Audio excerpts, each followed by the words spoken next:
Planet's hydrology, or movement and effect of water over the Earth, is responsible for 95% of heat dynamics of our planet.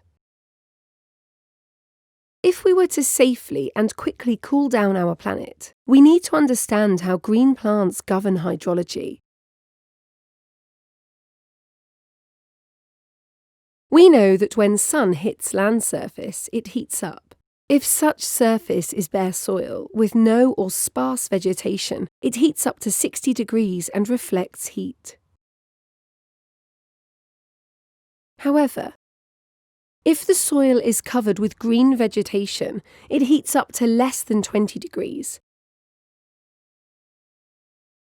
Green vegetation also does many other things than just physically protecting the soil. Plants breathe. They take up CO2 from the air and release oxygen as a byproduct. When they breathe, they also release water. When plants release water, they use the energy of heat to convert liquid water into water vapour. Since they remove some of the heat from around them, it cools the environment. But water vapour as water itself has a very high heating potential in the air. In fact, it can absorb heat from the sun, causing more warming. It's not just water vapour that can do that. You know, hazes of dust and pollution can create a heating element. It gets very hot and humid, but no rain ever comes.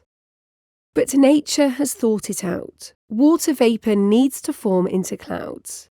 You know, the big, white, fluffy clouds, which when they come over land, it feels so much cooler immediately. These dense clouds reflect a third of the sun's radiation back into space. Did you know that the Earth has less clouds than it used to? Therefore, the planet has less shielding from the sun rays and it's heating up. So, how does water vapour form into clouds? Some particles of water form into larger ones due to either salt crystals, ice, or bacteria.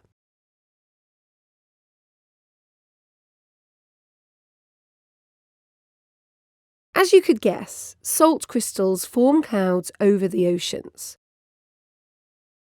Ice crystals form clouds over the mountains, and bacteria over the forests and permanently green vegetation.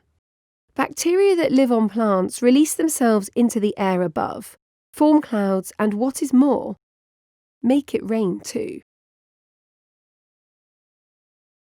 But humankind has been clearing forests and changing grasslands into deserts. In the past 8,000 years, our planet has lost 40% of its original green vegetation. Now you know that it's plants that can cool the land's surface, bring about clouds, to shield the planet, and cause rain. But all of this is possible only because of one key player, CO2.